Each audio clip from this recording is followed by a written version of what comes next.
Hello, good day, Sir Alan. And this is my final requirements in CPO laws and professional practice.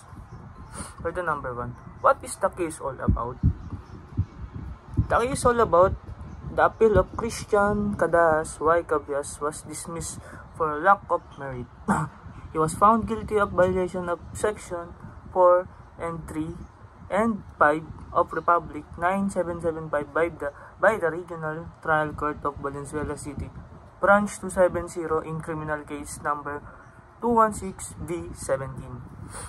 The decision was affirmed by the Court of Appeals with modification in the penalty. Petitioner filed a motion for reconsideration which was denied by the Court of Appeal. And petitioner filed a petition before the Supreme Court. The number 2, what are the facts of the cases?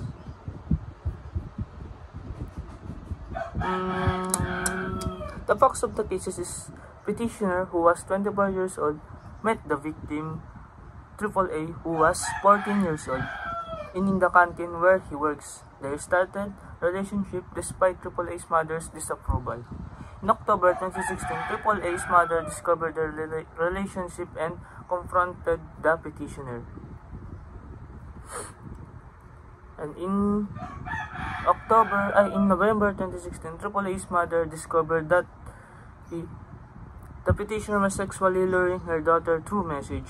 And the last, the petitioner was charged for violation of Section 10 of RA number 7610 and for the child pornography as defined and penalized under Section 4 of RA number 10175 in relation to Section 4, 3, and 5 of RA number 9775.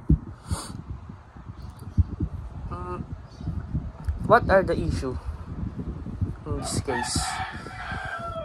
The issue in this case had that the petitioner violated Section 10 of RA number 7610 and Section 4 of RA number 10175 in relation to Section 4 and 3 and 5 of RA number 9775.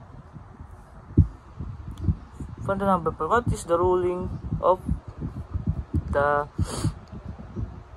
Supreme Court?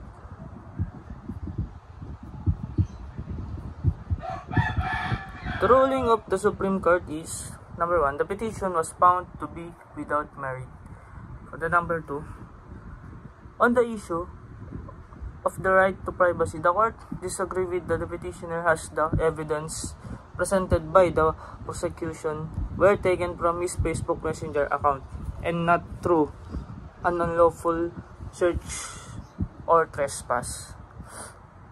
And the court also pointed out the right to privacy is the right to be free from unwarranted explosion of one's person or from intrusion into one's private activities in such a way to cause humiliation to a person's ordinary sensibilities.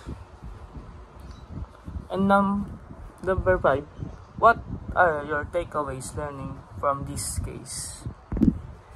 For takeaways learning from this case is the case is about child pornography and the use of computer system in committing the crime. And the court emphasized the potential for uncontrolled proliferation of child pornography when uploaded in the cyberspace. And the last, the court also highlighted the importance of protecting the dignity of a minor. Thank you, sir.